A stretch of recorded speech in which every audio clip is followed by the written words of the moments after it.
Today we're going to be going deep in the middle of nowhere in some rural areas to explore some creepy experiences. These 10 people share their allegedly true stories with us today. So, sit back, relax, and tuck yourself in tight. There's some spooks about to come for you tonight.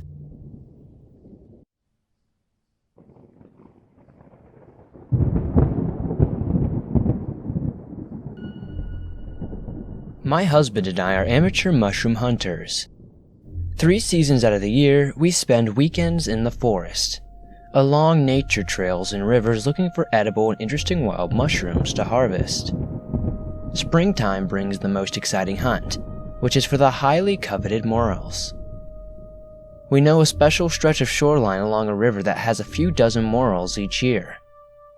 It's difficult to get to as it's often off the proper path and you have to do quite a bit of ducking, climbing, and maneuvering to get through.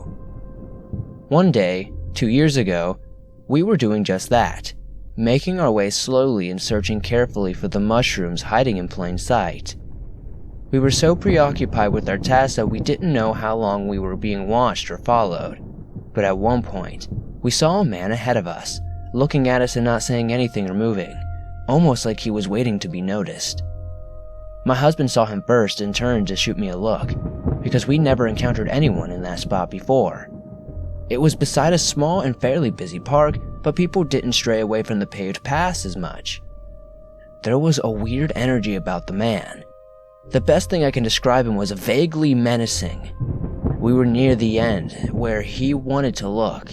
Anyway, so we turned around and started working our way back, when we noticed he was following us behind us. We wrote it off as just some weirdo, maybe a homeless guy who was territory hungry, and we had wandered into it. We continued looking over the spots we had already covered in case we missed any morels, with me in front and my husband right behind me, looking back every few paces as we were feeling more paranoid as we went. All of a sudden I looked up from the ground from my feet and this man is blocking our path, maybe about 30 feet in front of us. He had to have left the riverbank and crept alongside us on the path, getting ahead of us in order to cut us off and pass like that. I whip around with huge eyes at my husband, who looks over my shoulder, sees him, and starts to move up the hill on our right. The river was to our left, grabbing my hand and pulling me with him. The adrenaline shot us out of the thick brush and onto the paved path in the open park moments later. Without speaking, we broke into a sprint towards the direction of our car. Several blocks away, road construction prevented closer parking. When we were far enough away from the riverbank to ask a backward glance, we saw the man emerge from the brush. He just stood there, watching us leave, motionless. We speculated the entire trip home what he wanted from us, knowing it was nothing innocent. To this day, it still bothers me, and I wonder what would have happened if we had been spread apart further while we were hunting, or if either of us had been alone.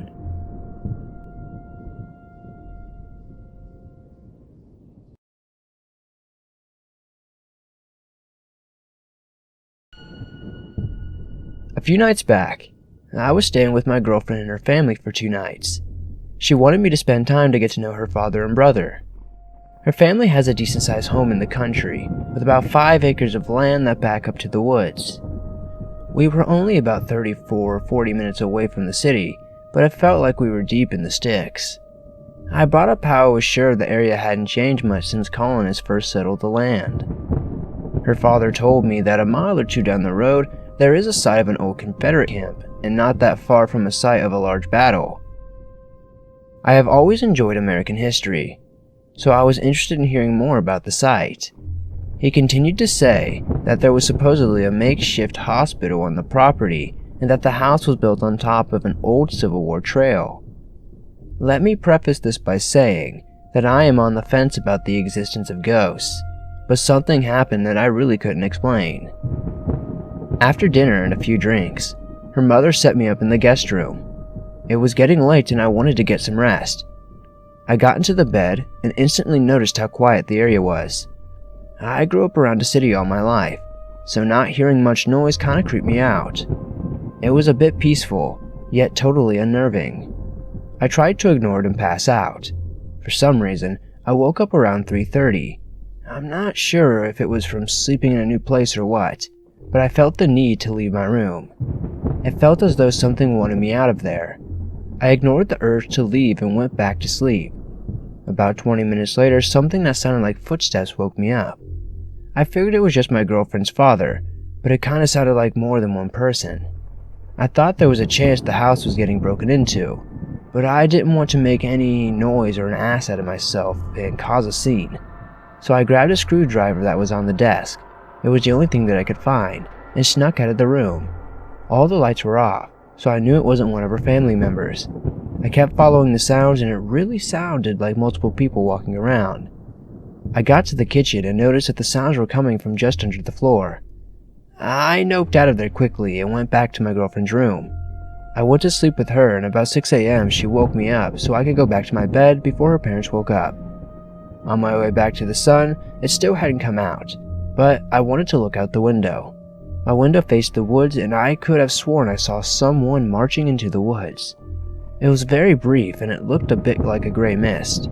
I chalked it up to being exhausted and delirious, so I went to bed. The next morning, her mom wanted to know how I slept. I didn't want to seem like a crazy person, so I said that I slept okay. I asked her who was up walking around last night, and she nonchalantly told me it was probably a Confederate ghost. I was a bit taken aback, but wanted to know more. Apparently, her father has seen a few soldiers walking through the house, but only from their waist up. The house was built on top of a trail, so that would explain why it would look like soldiers were moving through the door and through the floor. My girlfriend confessed that she never liked the guest room as a kid because she could see things in the woods walking around. Her brother had heard talking and noises of objects in the house being moved before. He didn't much care for being around the house alone at night. Fast forward to that evening. Her family loves their alcohol, so we had been drinking for quite a bit all day. Her brother and I had the bright idea of going into the woods to hunt ghosts if we heard or saw anything during the night. We agreed to wake up if the chance arose.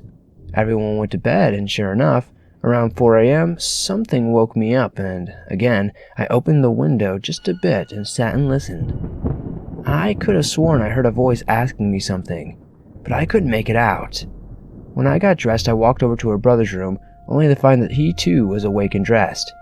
Apparently, he had heard something as well. We go outside and start through the woods.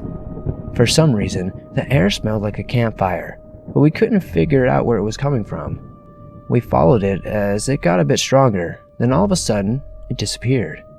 On our way back, the smell started up again, and in the corner of my eye, I saw something or someone walking behind a few trees. We decided to split up to see if we could trap it between us, but before I knew it, I was alone. I started towards the direction of where I saw the ghost. A minute or two later, my flashlight on my phone cut out and my battery was low. I had charged it during the night, so it was odd that it was dead already. All of a sudden, I felt like something was watching me, following me. I had a shiver run down my spine. I felt as though I was in a trance. I wanted to run but couldn't. I heard a voice behind me, so I turned around and I still can't believe what I saw. There was a young man in a Confederate uniform. Couldn't have been any older than 17, sitting on a log with his face in his hand. I tried to make contact with him, but he wouldn't answer me. I got pretty freaked out, so I tried to find my sister's brother and get the hell out of here. After a few minutes of walking, I ended up finding him, and he said he didn't see anything after we split up. We made our way back to the house, and we didn't tell anybody about what we saw, but sometimes we still talk about this story over a campfire and some beers.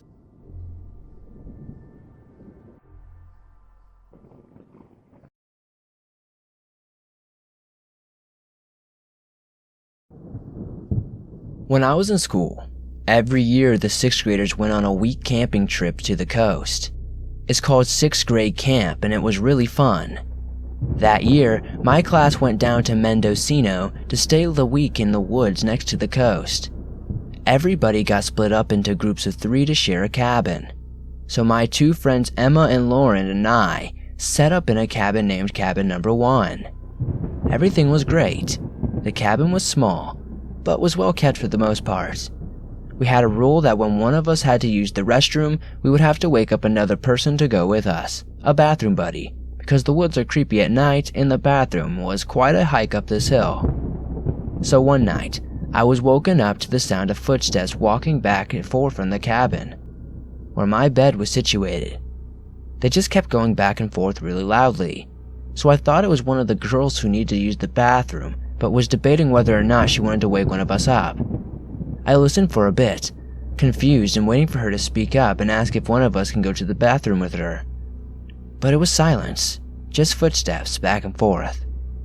I decided to look up from my pillow, and what I saw scared me half to death. It was a little girl dressed in a nightgown, standing over my bed looking down at me. At first I thought it was Emma, because it looked almost exactly like her. Short, curly blonde hair, a small round face, similar to Emma's, but then I remembered Emma wasn't wearing a nightgown, and I got really scared and put my head under my sleeping bag and prayed for it to go away. I fell asleep eventually, too scared to look and see if it was still there.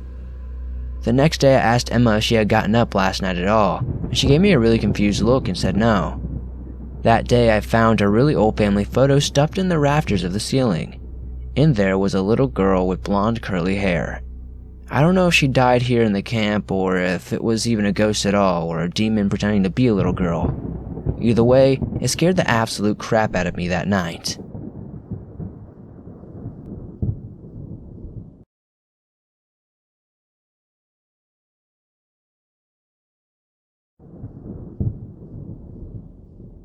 There is a road in North Carolina called Payne Road or Edwards Road in some parts. It's a very rural area that is said to be haunted. Well, me, my ex-girlfriend, and my best friend at the time, Robert, went to check it out. We wanted to see what was up because Robert's friend says they had stopped their car on the bridge and it wouldn't turn on. It's said to be haunted because Edward Payne killed all his slaves and hung them from the bridge, and then proceeded to kill his family, all in an effort to appease the devil. Well, it was about 2 a.m. on a summer night, about 84 degrees when we decided to leave for Rural Hall. When we finally get there, we approach the sign for Edwards Road. I turn down the road and continue on. It's dangerous. There's no lights on the road at all, and one part of the road it drops off completely into a steep hill with no warning. We get to the bridge, which is surrounded by fields that are just mud at this point, and we park on it. We turn the car off and sit for a minute, with nothing happening. I turn it back on, then we keep going. This is bullshit, I said to my friend, but still feeling a twinge of fear in me. We keep going and stop at another section. My ex asks if she could drive. I say sure, why not? We drive back to said section and try it again. She does it and the car won't start. I am 90% sure that she is fucking with me, but I am still scared and I throw in a neutral and push it off. It starts and we go. We come back to the same bridge on another lap, and I start getting anxious. We stop about 100 feet away and I look into the woods past the field. There's green, blue, and red lights flickering all over and shouting. It sounded like paranoia levels were increasing to me. It didn't help that there were old abandoned barns that made out of logs every 1,000 feet down the road. I'm freaking out because I've heard paranormal things happen as a kid and my eyes are watering. Something is wrong. I try to tell my friends, but they don't listen for me for some reason. That's when I see the fog. The fog that creeps out of the woods. There were no lights coming from it, but from about 2,000 feet down the road from where we came, we get back into the car and drive again around. I'm on edge, my heart is pounding. I'm shaking and something is definitely up. We drive the length of the road again and again.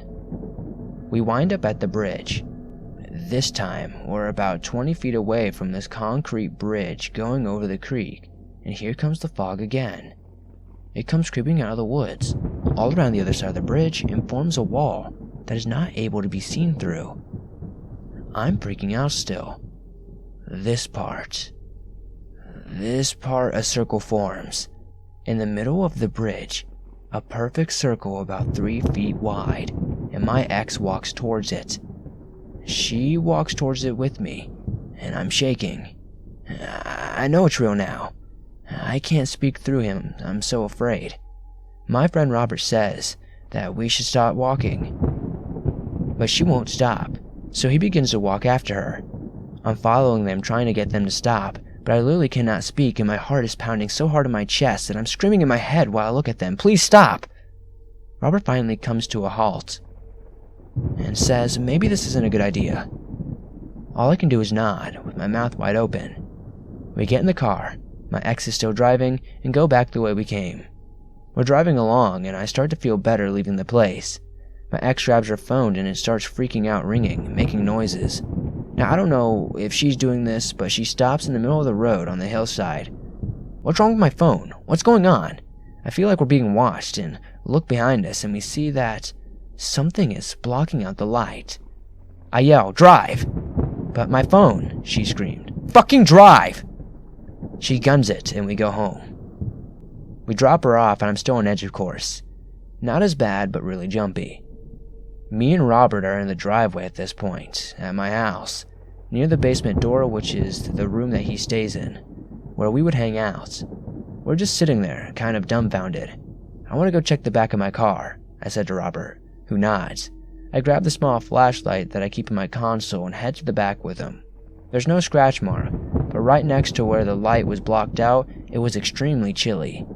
I bring up the light near the brake light, and I kid you not, it flickers. I go to the front of my car and it's fine, full power. Go back again, it's still cold, and flickering. I try one more time with the same results. I'm on edge even more now. I was afraid we were being followed. I show Robert, and he doesn't know what to think. We go upstairs and sit on the couch. We both agree that we aren't sleeping tonight.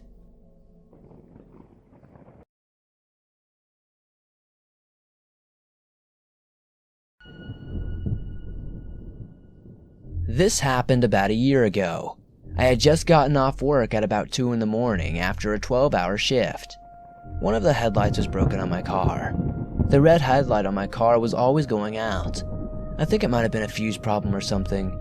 I had taken it to a mechanic, but it went out again 2 weeks later. I replaced the bulb and fuse on like 5 separate occasions, but it would just always go out. It was incredibly frustrating, but I was, and am, kind of a broke college student, so my options were limited. Anyways, I'm driving down this rural country road to get home in the middle of nowhere. It's pitch black outside and I'm surrounded by farmland, and pretty far from any houses or gas stations. As I'm driving, I notice a police car parked on the side of the road with all of its lights off. I'm thinking, oh shit, here we go. Because I just know I'm going to get pulled over for that stupid headlight. The headlights on this car flip on, and he pulls behind me. A few minutes later, his red and blues turn on. I immediately pull over, prepared to get a tongue lashing and probably get a ticket for my light being out. I turn my radio off and roll my window down. As he steps out of his car and approaches mine, he comes up to my window, shining his flashlight right in my face as he tells me my light is out.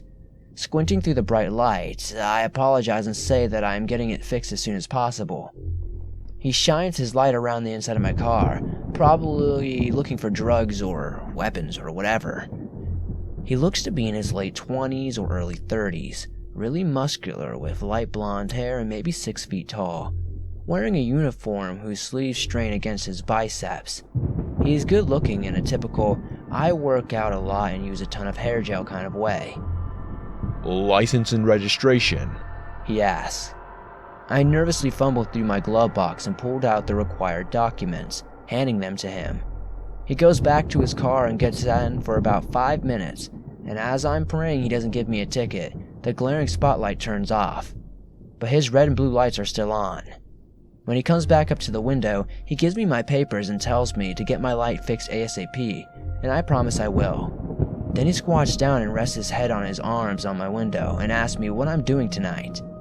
Not really in a friendly way either, still in that authoritative tone that says I need an answer. I am kind of startled, since I thought he would be letting me go at this point. I'm also getting kind of nervous. It's dark and there are no cars or people around, and his face is in my window is close enough to mine that it's uncomfortable. I look down at my lap and mumble that I'm getting off work. Not going out to some parties or coming back from one? He smirks at me. I gesture to my work shirt and badge. Nope, just trying to get home. I'm getting a little annoyed. He kind of adjusts his crouch and his face even closer to mine now. Enough so that I could smell his aftershave and feel his breath on me. You single? He demands. I'm getting a little pissed off at this point. It feels like an interrogation. No, I have a boyfriend. I snap back on him. He treat you right? Why the fuck is he asking me these questions? Does he think I'm being physically abused at home or something? Is this a standard procedure? What the hell is this? Yes, I say through gritted teeth. Do you live with him? Alone with your folks? I live with my boyfriend. He home tonight? He expecting you soon? No, he's out of town. I snapped in annoyance without really thinking about it. He cocks his head to the side, and suddenly my common sense bitch slaps me and my heart is pounding. But my older brother's visiting and staying with me. He's expecting me home any minute. I lie. He studies me for a few moments before nodding and standing up. All right then. Have a good night and get that light fixed. I drove off, nervously checking my mirroring, hoping he wasn't following me home. So I didn't get his name or badge number, and I didn't report him. I didn't even really know if those questions would justify a complaint or not.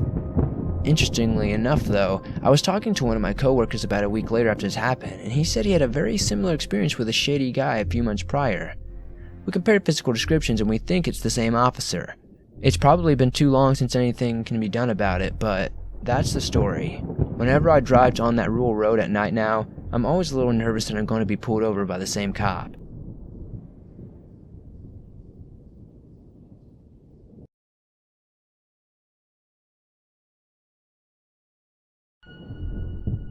I'm a 21-year-old guy. This happened to me back when I was in high school, about 5 years ago.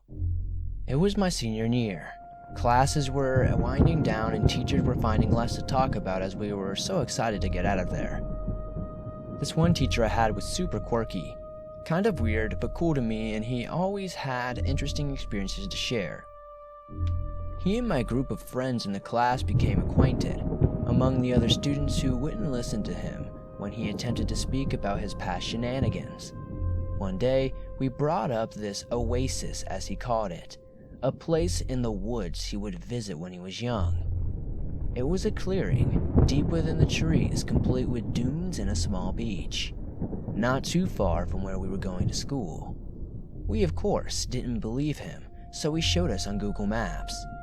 Our naive selves thought that after school we would attempt to reach this place, entering from a backyard closest to the clearing.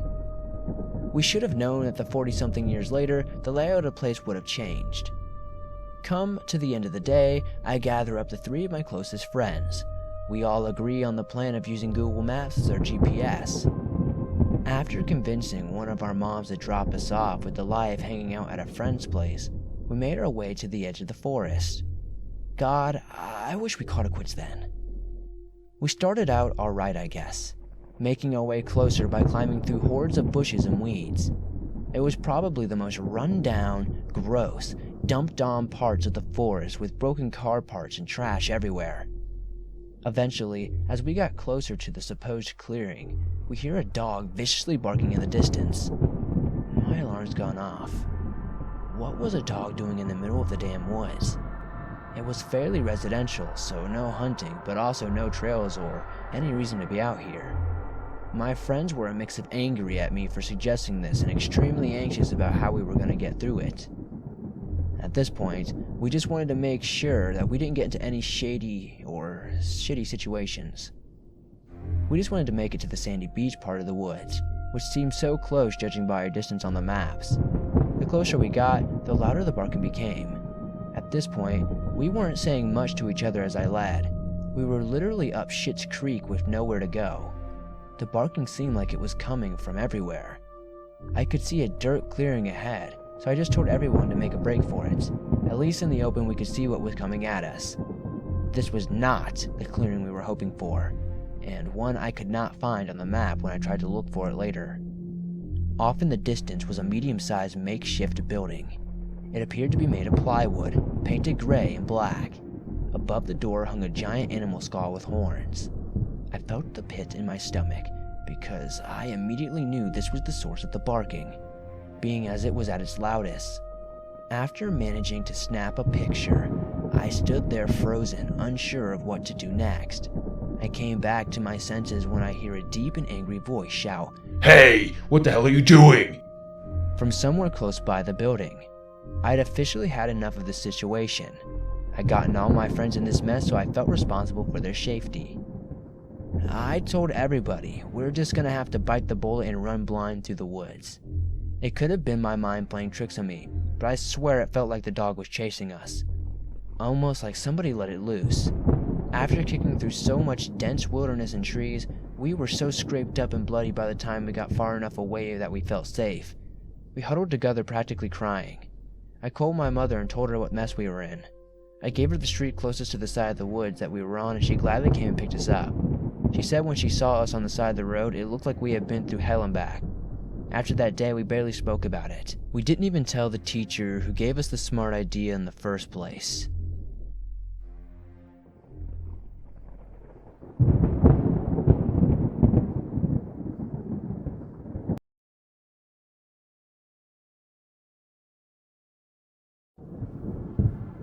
Last night, I was driving through a national park with a good friend, riding shotgun when we both experienced something really strange.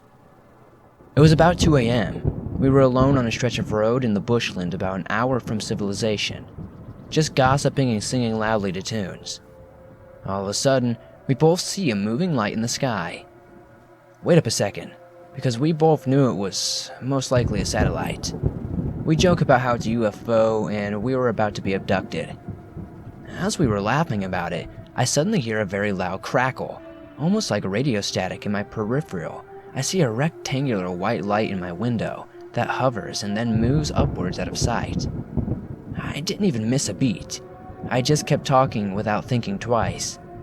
I'd been driving for a long time at that point. I figured I'd stared at a high beam or headlights for too long, and that was my phone screen reflecting off the window or something, mixed in with a bit of sleep-deprived tinnitus. A millisecond later, my friend starts screaming, "Pull over! Pull over!" I'm puzzled. I ask why. "I think we just hit an owl or something." I'm just so confused. I stop in the middle of the empty stretch of road. "Yeah, didn't you see that white thing float off?" I suddenly feel uneasy. He heard the sound, he saw the white light. We must have hit something. I figured what I saw must have been a large feather reflecting off my headlight glow, and that horrible sound must have been contact with the tires. We immediately get out of the car with a torch. No blood, no feathers on the road, or in the bushes or to the side of it. Now we start to freak out. I thought it was sleep-deprived hallucinations, but we both realized and rationalized what he saw was an animal but wasn't sure. All we knew that we both saw something. I'm a bit of a skeptic, and I'd love if anybody else ever experienced something like this to maybe share their explanation.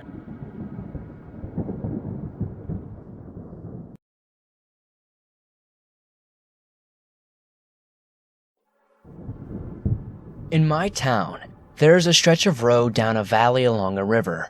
It's a gorgeous drive, probably only 15 miles until it dead ends at a nature center where there's a lot of trails to hike and people spend a whole weekend out there camping, fishing, and hunting. Cell service cuts off about halfway there, but I drive that road all the time. It's a good drive to take while infant naps in the car, and my toddler likes to look at all sorts of wildlife along the way. There are a few houses along the way, mostly tucked up in the side of mountains hidden in the trees, but we usually just pass a few people along the road who are jogging or walking their dog. One morning, the baby falls asleep in the car, so we take a drive to the nature center and back, looking for a moose or an eagle. It's about -6 degrees, and the roads are kinda icy, but not too bad. We get to the dead end, turn around and head back towards town. When about a mile down the road, I see two people walking along the shoulder. Not unusual. It's a pretty morning, but as I get closer, one of them jumps out in the middle of the road, frantically waving me down. I slam on my brakes, but we're in the middle of nowhere, and she's in the middle of the road, and it's a bit slick out. I damn near slide onto her with my car. I finally get stopped, and the way she flagged me down, I thought one of them had maybe gotten hurt, with no cell service where we were, and they needed to get help. I crack my window and the two of them run up to the car. The guy hung back behind my car in my blind spot, which immediately made me nervous. I couldn't get a good look at him, red flag number 1, but the lady came up to my window and said their car had broken down and they needed a ride into town. I hadn't passed a car parked along the road, so that was red flag number 2. I explained that I had my kids in the car, so I had no room, nor was I comfortable having strangers in my car with my kids, which just made her mad. I offered to call a cab or an Uber, but she refused those, and just started trying to get me to open my car door, which thankfully was still locked. The guy behind my car started yelling and cursing at me, so I just said sorry again and drove off. As soon as I drove far enough off to get a cell signal, I called the non-emergency police line to let them know about the stranded hitchhikers. Turns out the police were looking for them because one of the homeowners along that road had found them sleeping in his car. They were trying to get back into town to disappear before the cops found them, but the cops didn't find them. I kind of brushed it off until a week later, watching the evening news. There was a featured story about them, where a husband and a wife, and he murdered her, then trying to frame it as if she was just tripped and fallen down the stairs. There's no doubt in my mind that if I had let them into my car, or they had successfully forced their way in, he would have killed me too, just for my car.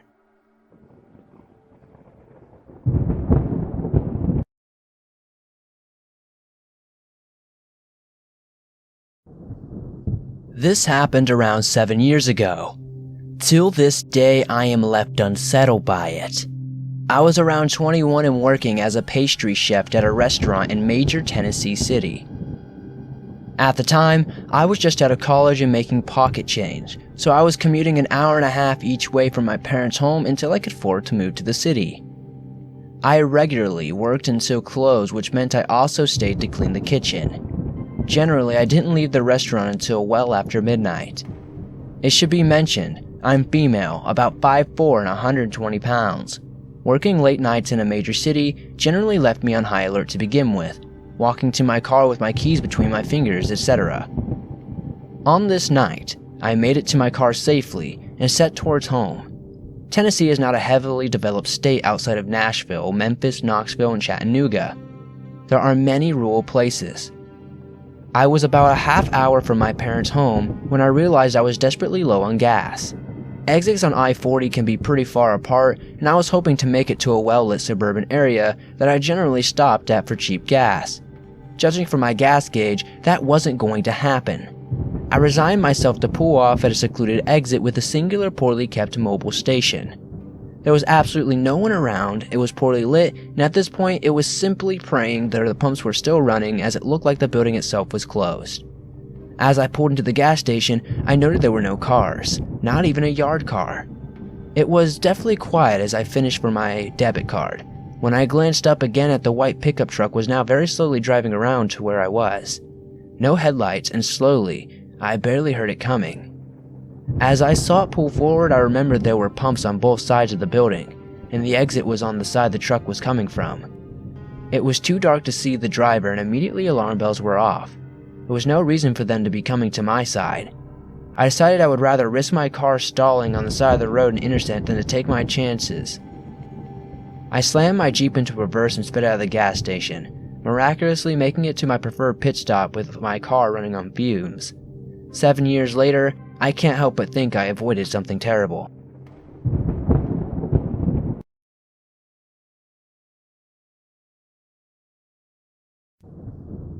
Before I start on the details, I just want to explain the area where this all happened. My parents live in rural Indiana, so that means lots and lots of cornfields. This happened near one like 5 minutes from their house. The only thing down this part of road is a church, whose church sign lights up red, adding to that creepy factor, and an old horse farm. Part of the cornfield had also just been sold for a solar-powered power company, which had been sectioned off down the middle. So here's what happened. I was driving to my parents' house, and it was almost midnight. The cornfield is on my left, and I had a horse farm on my right. I was about 3 minutes away from the church sign. I am on the phone with my boyfriend just talking randomly. He lived about an hour away from me. He wasn't really paying attention to what I was saying, too busy playing some video game. I come around a slight bend in the road and I can see something in the cornfield near the edge of the road. It looked like a cat or bear cub hybrid. It was gray with stripes, but it was still so black that you couldn't see the color. I'm having trouble explaining this part, like it was kind of blurry and void black, but still totally visible. This thing was huge, definitely not the size of a standard cat, and more the size of a little bear cub. It stood on all four paws, but its limbs were so much longer than a cat or a bear, kind of like a cheetah's legs, and its eyes, they were just two little pinpricks of bright light. Its body may have been blurry, but its eyes shone a bright yellow-green kind of like of a glow. Whatever this thing was, it was standing completely still and its head turned toward me when I came around the bend in the road. I had drove right past it. I was like, "Oh my god, there's something in the field," to my boyfriend, and then I saw something out of the corner of my eye. I turned to my left and the thing was following me. At a straight run too, and its head was turned towards me. I was going about 50 to 60 because it's a back road at night and everyone speeds down this road. This thing was keeping up with me and just started staring at me. I was freaking out. It kept up with my driver's side window, not any faster or slower, and it didn't look ahead. Its eyes were on me the whole time. It followed me. I finally made it to the church side and that's when it stopped. Just a few feet away from the sign, I looked in my side mirror and didn't see anything. I remember telling my boyfriend as this all happened. He didn't seem to be too interested. I told my parents too and they just laughed, saying it was just a cat or something. My sisters still laugh anytime we drive down that road together. I get freaked out whenever I go down that road, even during the day. This all happened so fast, which makes it so hard to comprehend or explain. But I know what I saw. I just wish someone would believe me and explain it.